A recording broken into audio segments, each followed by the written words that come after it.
Hello friends, திலகா கிச்சன்லேருந்து திலகா பேசுகிறேன். இன்னைக்கு ஒரு நல்ல இந்த வெயிலுக்கு காரசாரமான ஒரு சிக்கன் கிரேவி பண்ண போகிறேன். வாங்க. கடாயில் எண்ணெய் ஊற்றிருக்கேன், நல்லெண்ணெய் ஊற்றிருக்கேன், பட்டை லவங்கம் சோம்பு வச்சுருக்கேன், ஒரு காஞ்ச மிளகாய் வச்சுருக்கேன். எண்ணெய் காயிட்டோம். எண்ணெய் காஞ்சிடுச்சு, நம்ம போட்டுக்கலாம். ஒரு காஞ்ச மிளகாய்,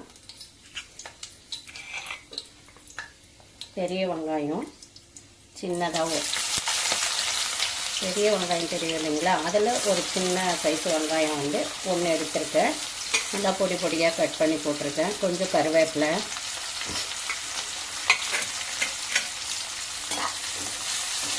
இது கொஞ்சம் நல்லா வதங்கட்டும். இதில் நல்லா காரசாரமாக இருக்கிறதுக்கு சின்ன வெங்காயம் 2 கைப்பிடி, ஒரு 2 தக்காளி, பட்டை லவங்கம் சோம்பு மிளகு சீரகம், காஞ்சி மிளகாய் ஒரு 4, மிளகு நல்லாவே ஒரு 4 டீஸ்பூன் மிளகு போட்டிருக்கேன். எல்லாத்தையும் ஒன்று போல் அரைச்சி வச்சுருக்கேன். வெங்காயம், சின்ன வெங்காயம், தக்காளி, பட்டை லவங்கம் சோம்பு மிளகு சீரகம், சும்மா கொஞ்சோண்டு எப்படி ஒரு பத்த தேங்காய்னு சொல்லுவோம் இல்லைங்களா, அந்த தேங்காய் கொஞ்சமாக போட்டு நல்லா குறைன்னு அரைச்சி வச்சுருக்கேன்.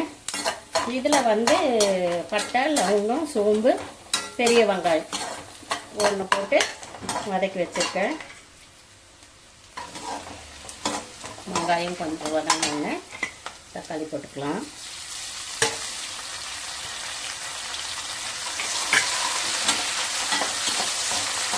நல்லெண்ணெய் சேர்க்கும்போது நம்மளுக்கு காரமாக இருந்தால் கூட கொஞ்சம் சூடு தணிக்கும். அதனால் நல்லெண்ணெய் சேர்த்துருக்கேன்.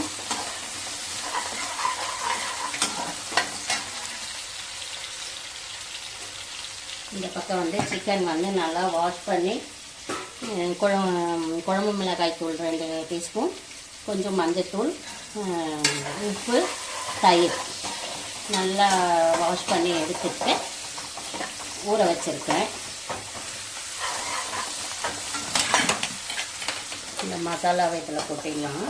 இப்போ நல்லா எண்ணெய் பிரிஞ்சு வர அளவு வதங்கட்டும். சின்ன வெங்காயம் உரிக்க தான் லேட் ஆகும், செய்யறதுக்கு சீக்கிரம் முடிச்சிடலாம். இப்போ நல்லா எண்ணெய் பிரிஞ்சு வர அளவு வதங்கட்டும். நல்லா வெங்காயம் தக்காளியெலாம் சுருளாக வதங்கிட்டு எண்ணெய் பிரிஞ்சு வருது பாருங்கள். இப்போ இந்த சிக்கனை போட்டு இதையும் கொஞ்சம் நேரம் வதக்கிக்கலாம்.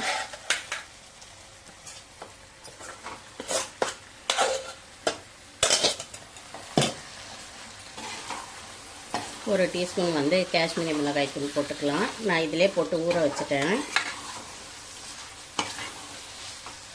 கரம் மசாலா போட வேண்டாம், ஏன்னா நம்ம பட்டை லவங்க சோம்புலாம் போட்டு அரைச்சிருக்கோம் இல்லைங்களா, ரொம்ப மசாலா ஹெவியாக இருக்க மாதிரி இருக்கும்.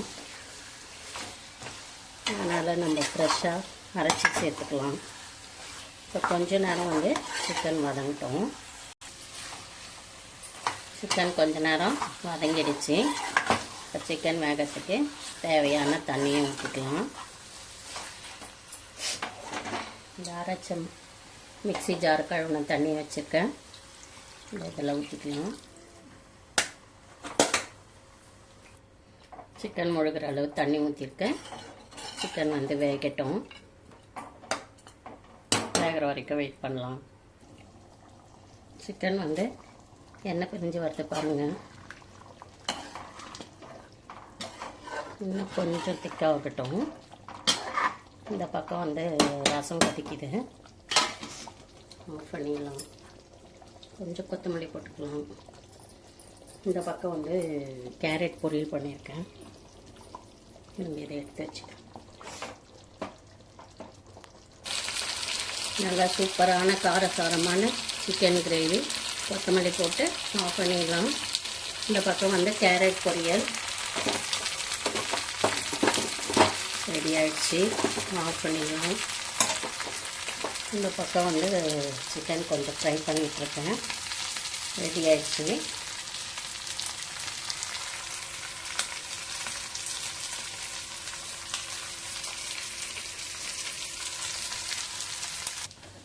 இன்னைக்கு Sunday lunch chicken fry cast iron தவாவில் பண்ணியாச்சு.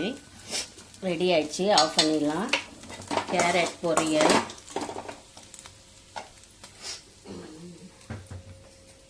சிக்கன் குழம்பு, சுட சுட சாதம், சூடான தக்காளி ரசம்,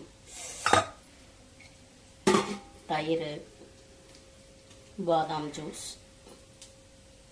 இன்னைக்கு சண்டே சமையல் நாங்கள் சாப்பிட போகிறோம். இந்த பாதாம் ஜூஸ் எப்படி பண்ணுறதுன்ட்டுன்னு அதையும் இதில் இன்னைக்கு ஏன் வெயில் அடிக்குது. இந்த வெயில் காலத்தில் அவங்கவுங்களுக்கு ஏற்ற மாதிரி உடம்பு பார்த்துக்கணும். கூலிங்காகவும் வச்சுக்கணும். நிறைய தண்ணி குடிங்க. ஜூஸ் எடுத்துக்கலாம், ஃப்ரூட்ஸ் எடுத்துக்கலாம்.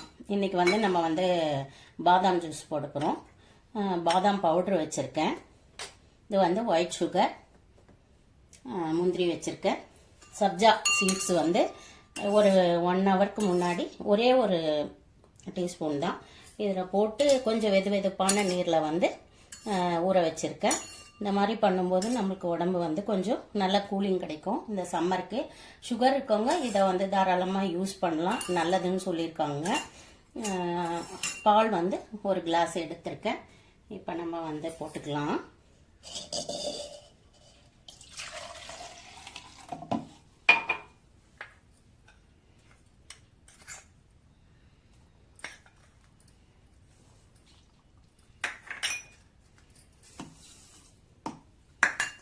இதை போட்டு நல்லா அடித்து எடுத்துன்னு வந்துடலாம். இதை அடித்து எடுத்துக்கலாம்.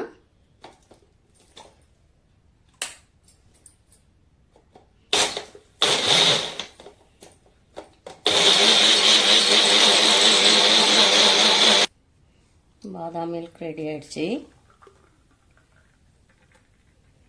நல்லா அடிச்சுட்டு பாதாம், பிஸ்தா, முந்திரி நீங்கள் உங்களுக்கு என்ன பிடிக்குதோ அந்த நட்ஸை யூஸ் பண்ணிக்கலாம்.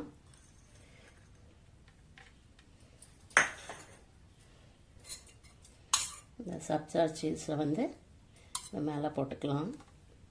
இது உடம்புக்கு குளிர்ச்சியாகவும் இருக்கும்.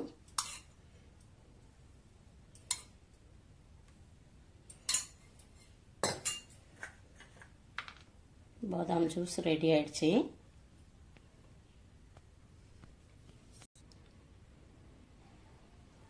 இந்த சம்மருக்கு எல்லாரும் ஜூஸும் ஃப்ரூட்ஸும் எடுத்துக்கோங்க. தேவைக்கு ஏற்ற மாதிரி வெளியே போய்க்கோங்க. தேவையில்லாத விஷயங்களுக்கு வெளியே போக வேண்டாம். ஓகே, பாய்.